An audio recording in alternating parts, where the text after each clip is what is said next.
All right. Well, welcome to another edition of Uplifting Voices. I'm State Senator Jamie Eldridge, and very honored to have community activist and Framingham resident Ilma Paixão. So, Ilma, thanks so much for being on the show. Thank you so much, Senator Jamie Eldridge, for inviting me. Thank you. Absolutely. And I should have known this, but today is your birthday. Happy birthday. Thank you. Thank you. As you know, I'm not good with tracking birthdays, so my apologies. It's okay. I won't hold that against you. We're just going to have to celebrate the whole month. That's fine. That's right. Absolutely. Yeah, we will celebrate later. Okay. So you have been, I would say, my sort of chief connection to the Brazilian community ever since we met, which was I think about 15 years ago, maybe. Yes, a little while ago. Yep.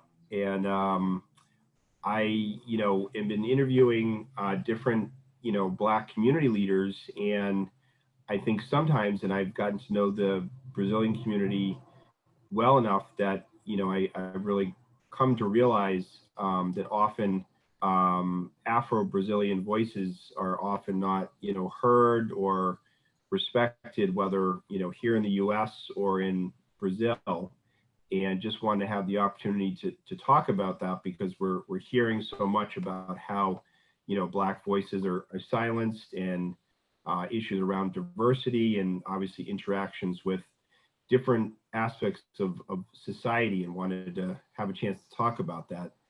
And I was curious, if you don't mind, is that and I've sometimes brought this up with other Brazilians, is that what is the concept of race in Brazil, and how is it different from America? Because I think a lot of people that regardless of their race, they come to America and suddenly they're sort of suddenly a different category or called something different. So I'm just curious if you could talk about that. Mhm. Well, that's a very interesting question, but it happens very often when people ask me that question, as well as a lot of people asking me in Brazil, and it's like, is the racist in American is as bad as people say? Um, and it was so many times when I say, well, guess what? In Brazil is worse. Mm-hmm. And I would say it's better or worse. Is different. It is different. And I think that living in the United States for since '84, um, and coming here very young, uh, Mm-hmm. coming from a family was very mixed, and of course I was raised with a very wise woman and family that I remember my grandmother showing me the books and pictures of princesses, and of course they were all white, right? But Mm-hmm. it was interesting that she would say, "Oh, guess what? She has wrinkles just like you." And I was like, "Yes, she's just like me." She climbed trees just like you. And so that was how I was raised. So being raised, I had the opportunity to grow up being raised surrounded of love and strong women, Mm-hmm. and say, hey, the sky is out of limit for you. You have the world is yours. Mm-hmm. So in Brazil, what I found very young as I was growing, I was developing, as my body was developing, I didn't understand what powerful it was to grow up as what they call mulata, right? Mm-hmm. And so bringing a younger woman who has no um, um, idea of perspective, my body was somehow more desirable than my friend's body, or it's not just more desirable, but it's like in your case, it's up for grab because you're mulata. Mm-hmm. And that for me it was very hard, and I think that was one of the things that really drove me out of my comfort zone and out of Brazil at the time. My goal was to go to Australia, but it was to find up coming to the United States first, and here I am, right? Mm-hmm. Now, that was then, right?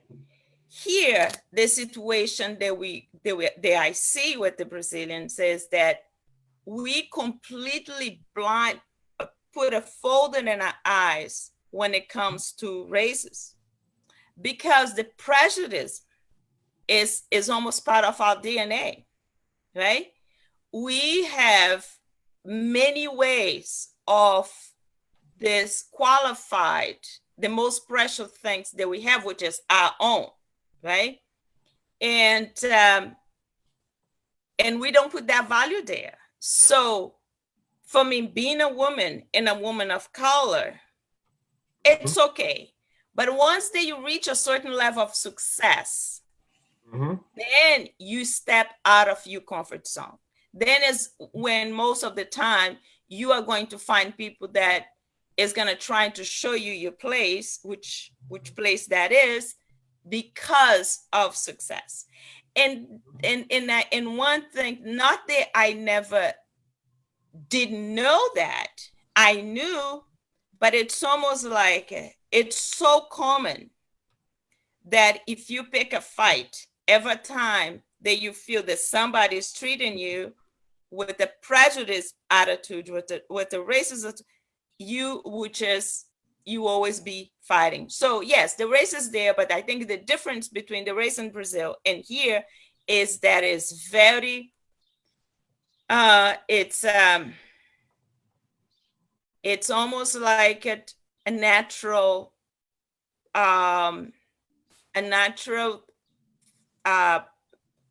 thing that people don't recognize how often it's being used.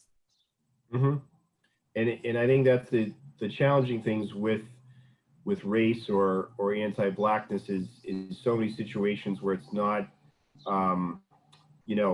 obvious to the eye, but discrimination is happening. And I'm just wondering if you're able to share some of those experiences of your observations of where you've seen that kind of discrimination here in the US, whether within the Brazilian community or the broader white community. Well, I think I prefer to use my own experience, just because the things that I'm saying is how painful and it is when some of the attitude of a racist and a prejudice can happen, where they can poison their own water just because they feel like they have to do something about this. It's like it's unacceptable. You're not a person. We are different, and in order to show that and to make sure that is being taken note, I will do anything that I can. And just one example. They don't appreciate the collectively success. They don't appreciate necessary to do things collective. Everybody is very competent and do certain things. The Brazilians are amazing when it comes to get things done. But when it comes to work together, it's very hard.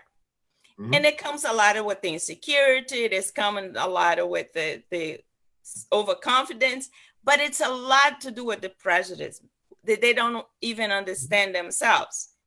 And even if it is for their own good, and they always I step behind because of the lack of collaboration.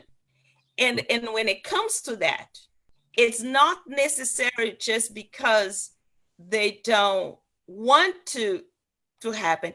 It's because their own prejudice. I am better than you. I am better than that person they start this. I can do better.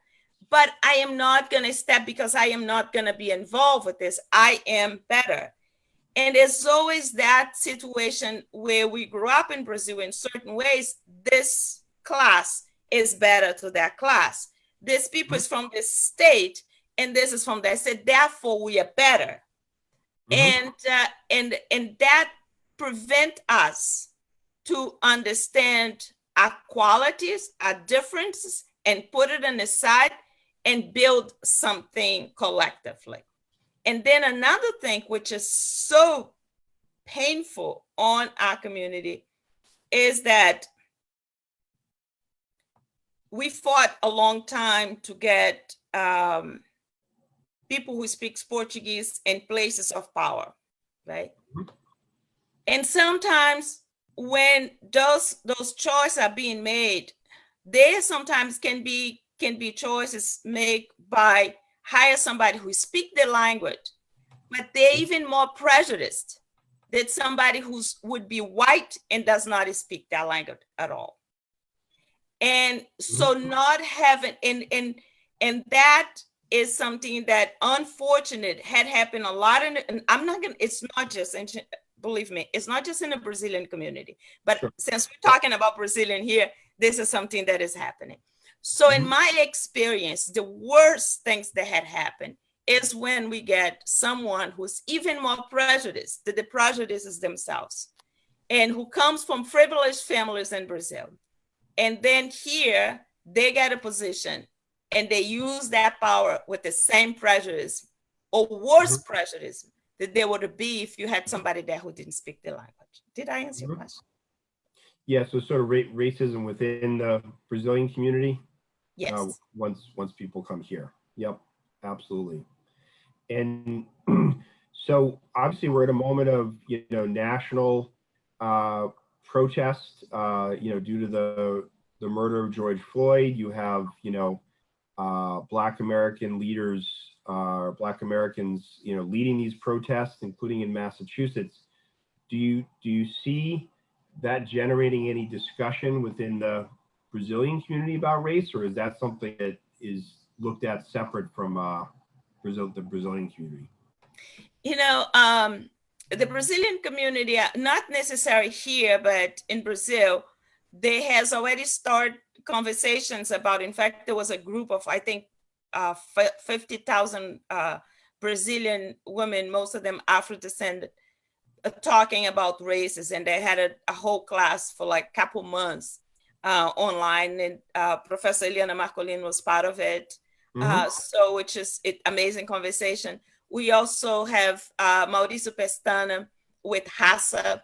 They've been very active talking about that subject, Bispo Filho in Minas Gerais. So we have different people out there talking about that.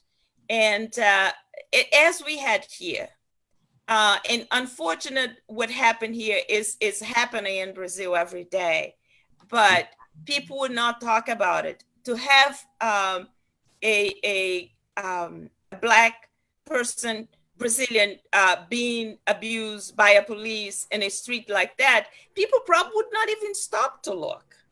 Unfortunately, it happened. No, they would not even stop to look.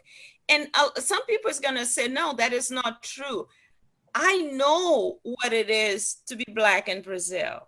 And I find that for me this time it was an amazing experience going there, because I went to places where I was not Ilma Paixão, who lives in a privileged life in the United States. I had the opportunity to go in places with a backpack and just be what you see here, Yep.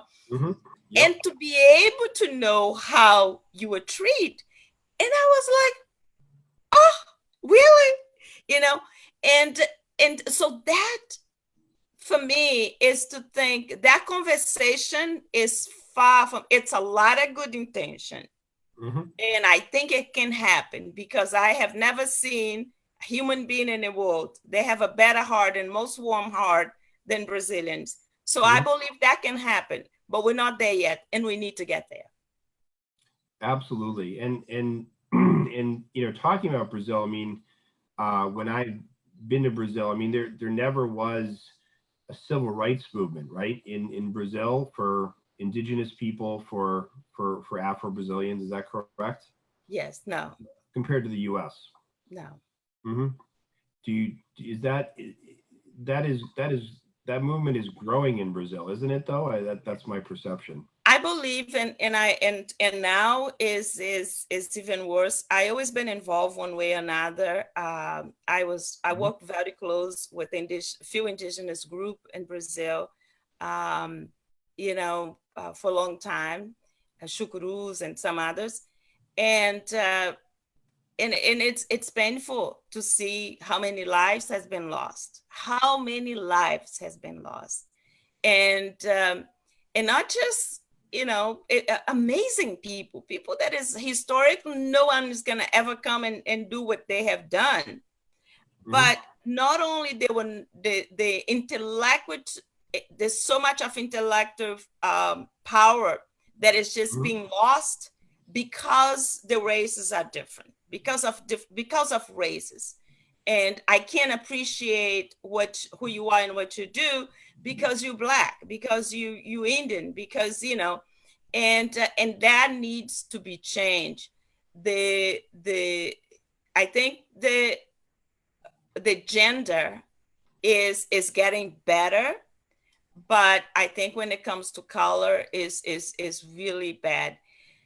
And I'll tell you something, I do hope that this conversation in Brazil, especially with this group of 50,000 women talking about races, I hope they can come to change, because the things that is happening is just painful. For example, just recently we saw it, it was all over the news, this 5 years old that jumped off the roof because the mother went, the maid went to walk the dog, and the woman didn't take care of the child. Things like this happens in Brazil all the time. Mhm. And of course, it doesn't make to the news. That made it fortunate the woman was related to a politician. That made to the news. But unfortunately, it doesn't necessarily always make to the news. And it should, because every life matters. But Black Lives Matter should happen in Brazil as well. Mhm.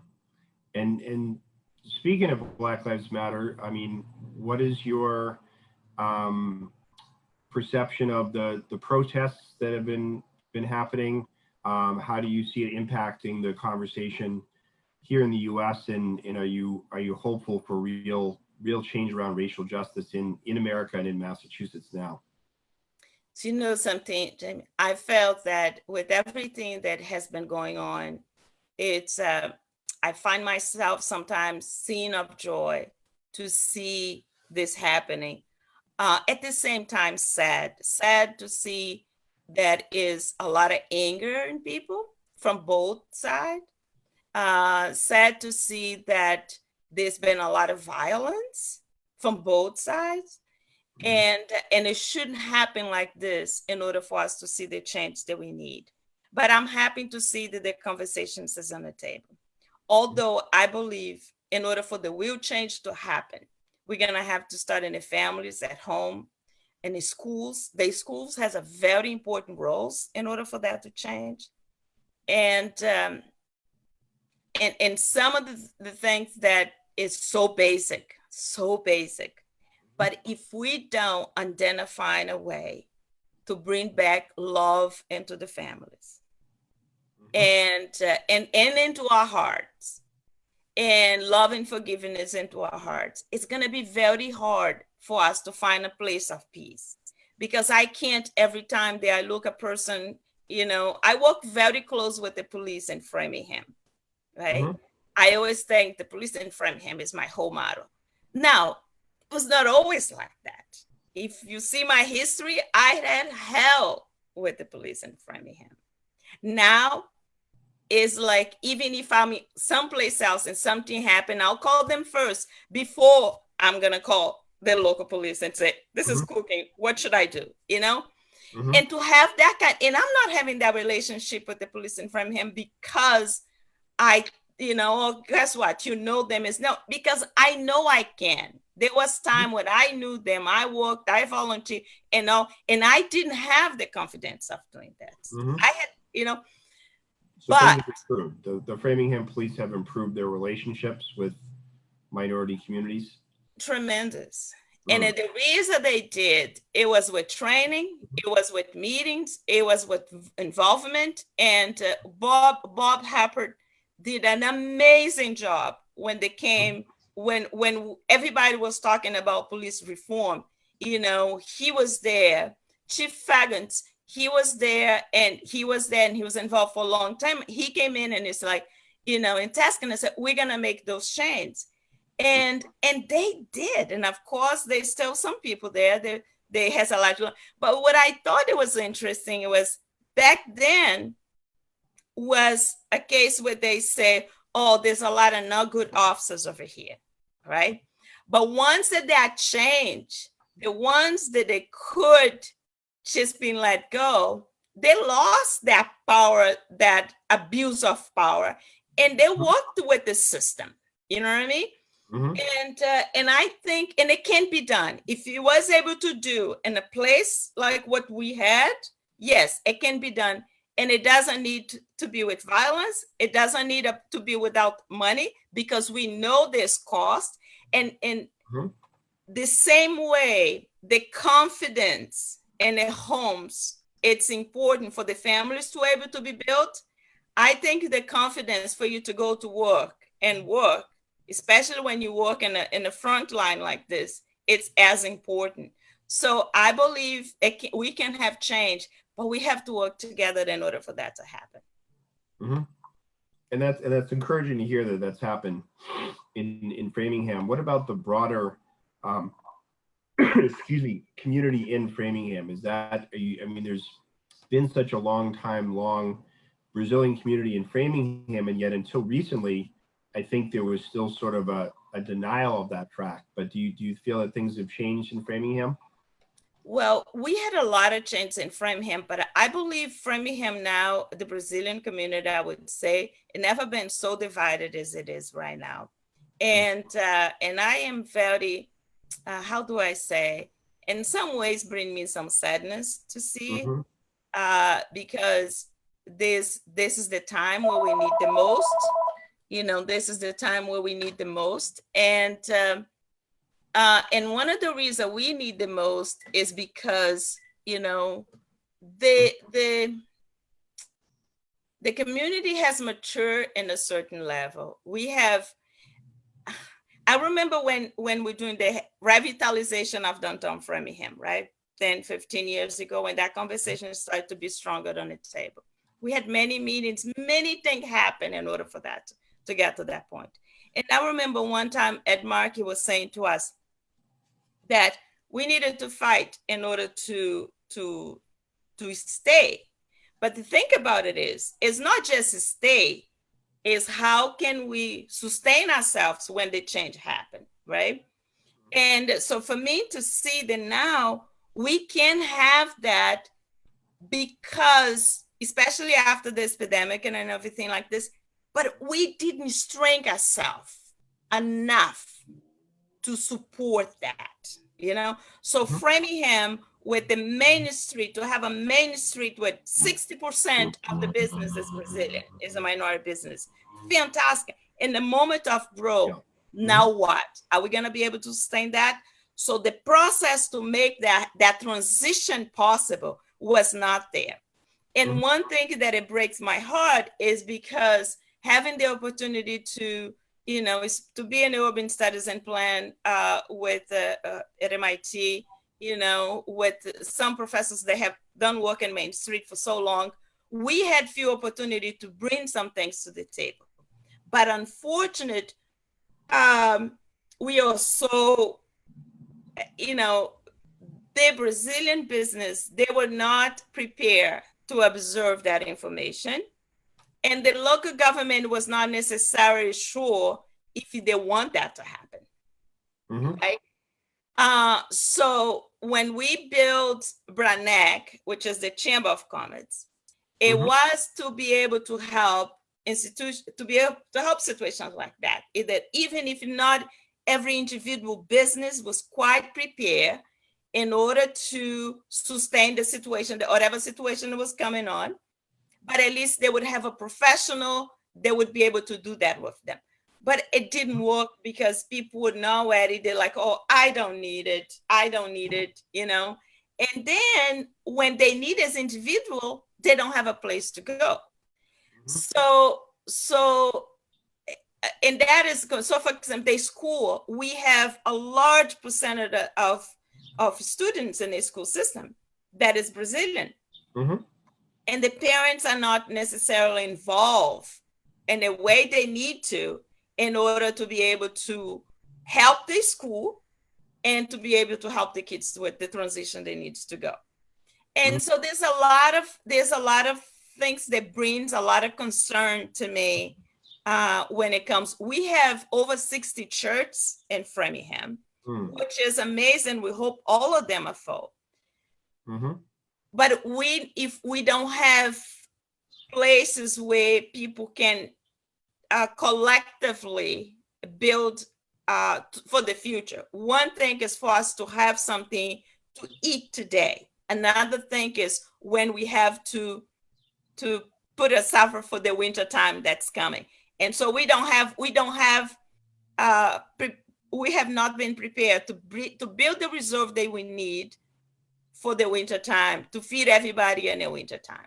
So and that is very unfortunate. And I think there's also with the leadership that we have, unfortunate. I don't see how that's been very supportive.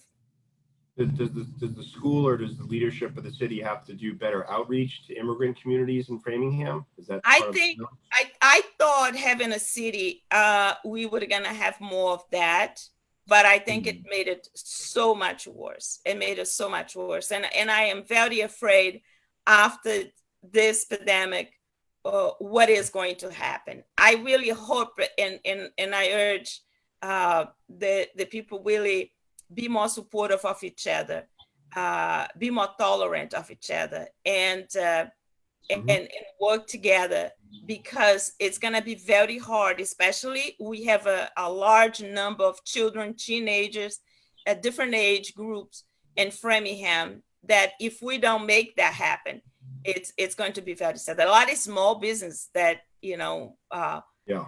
that needs support in order for them to survive. And unfortunate, it breaks my heart to think that a community like Framingham, a Brazilian community like in a city like Framingham, is still on the ground. Mm-hmm. It shouldn't be, it shouldn't be. And that is and so yes, it's a tremendous concern to me. And you mentioned the pandemic, and Attorney General Maura Healey did a report that sort of confirmed, and I think the Department of Public Health does as well, the racial and ethnic health disparities made all the more real or vivid from the pandemic, where Black residents in Massachusetts, Latino residents are 2 to 3 times more likely to get COVID-19. And one of the questions I get from some of my constituents, usually white constituents, is, well, why are there? We don't understand how there is sort of racism in healthcare, or how do these health disparities? Why are these health disparities amongst immigrants or people of color? What is, if I may ask, what is your sort of answer to that, or explanation about why so many Black, Latino residents, immigrants, have those barriers to good quality healthcare, and has resulted in high COVID-19 rates? Yeah. Well, it's I did a work with Dr. Brian Gibbs and at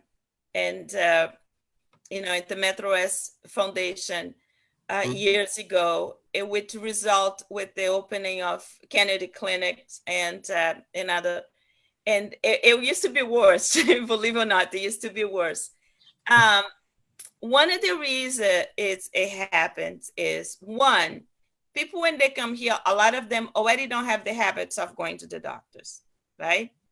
And then they come here, they're always afraid that they're gonna get a big bill.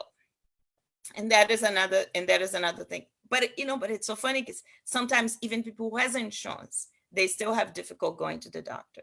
Mm-hmm. So the health education is crucial about that. Mm-hmm. Now, just to tell you one little tiny stories about ignorance. And when I talked about ignorance, I'm not going to say the person is bad. It's the lack of knowledge and not trying to find the information about it. Mm-hmm. I had a certain concern about breast cancer and mammogram, right? So talking in one of the conferences that I went, I met the people from Susan Kern Foundation at that time. And they ended up doing a grant for us to do an education for mammogram and pap smear. We got a grant for that. It was amazing. Mm-hmm. We were supposed to see, I think, 40 women. We saw 150 women in tests, right? And it was such a fight where we had Brazilians going against because we were talking about private parts of the women. And who am I to talk about private parts of the women? We had one time, Maestro Vando called me and he said, Ilma, I can't talk about this in the air because one of my sponsors say, if I talk about this, he's going to take his sponsor away. So that's the level at that time, which was about the time that I met you. So anyways, so that's the kind of, so when we did the research, and if someday you have the opportunity, you could read that. When we did the research, we found that the bigger reason people was getting sick, and that was lack of education. It was like the woman had better chance to go to the doctor, but the man it didn't. And if the woman had to choose between the children and her, the woman will send the children, but they won't go. And if one person have a medication for something and that worked, everybody would just take the same medication. So unfortunately, that didn't change much. Dr. Ribeiro, since he came to Framingham, he did a series of process of education where he would go to the station and talk to people about basic things of health. That was a tremendous help. Now with the internet, I think people has more information, but in the Brazilian community, we still, a lot of problem is lack of information about health. The Kennedy Clinic in Framingham does a tremendous work. Dr. Milagro also does a tremendous work with insurance, and but that is a problem. I had a case where I translated for a case occurred over the phone for a mother and a son. They had COVID-19, and I'm telling you something. I had to stop a few times to cry because I could not believe a situation like this. I just could not believe a mother and a son. They both got, and so she went to the hospital. The result came positive, so they sent her home with the son. That's it. Now, the son, 14 years old, was the one taking care of the mother. She never received one call with somebody say, guess what? Are you better? What's next? And you could talk to the woman and you see that she was naive. She, you know what I mean? She was not like it. She knew exactly what to do. And then because she wants to go to work, she didn't have any ways to find out if she still had. And that's like 2 months later. Right? So she went all the way to Lower to be able to get a test. So she could go back to work. But she's still feeling symptoms, very scared, but she's back to work. But she doesn't even have a doctor that she could go to and find out if she's better or not. So what that told me was, and I was like, what about this son? Oh, I think he's okay. So what I can see about this, that is going to be symptoms residual from the physical and emotional and consequences that is going to follow people for a long time. And I don't think they have place to go, or nor do I think they know where to go. This person had insurance. It was not even like, oh, this person doesn't have. No, this person had insurance. You know what I mean? But still not having insurance, she didn't have a place she didn't have a doctor to go. The clinic that she knew, they did the Kennedy Clinic, I think the waiting list is like 6 months in order for you to go to a place like that. So the health situation, not only in the mental health situation, is even worse. so there's still a lot of work to be done. And I mean, you've been a community leader in Framingham for longer than I'll say. But I can't thank you enough for all that you're doing. You know, more needs to be done, and I'm hoping that this moment in time around protests around police brutality, Black Lives Matter, will have an impact that, you know, helps every single person in Massachusetts, including people in communities of color. So, so I want to thank you so much for coming on to Uplifting Voices. It's always a pleasure to talk to you. And just curious if there are things you're particularly focused on right now as a community leader. Well, right now I'm working for a private group, and so it's interesting for me to work in this level instead of, you know, out there with my hands on, as I like to do. But but my thoughts is with the community, my thoughts and my love, and I hope if someday I go back to it, I like to work with the school, with the families, and in connection with the families and school, and also hoping to do whatever I can so we can have not just the Brazilian, but everyone to put the difference on side and work together in order for us to preserve what has already been done and to conquer it more. Because I think what bothers people who are prejudiced is our success, but too bad, because we will succeed. Absolutely. We've done before and we'll do it again. You're one of the most positive persons I know. So thank you so much for coming on Uplifting Voices. Thanks for those that followed today's discussion. And this is a weekly discussion. So thanks everyone for your ideas and suggestions. And Ilma Paixão, thanks so much for coming on tonight. Thank you, Senator, for everything you do. I appreciate. Mm-hmm. Senator Jamie Aldridge.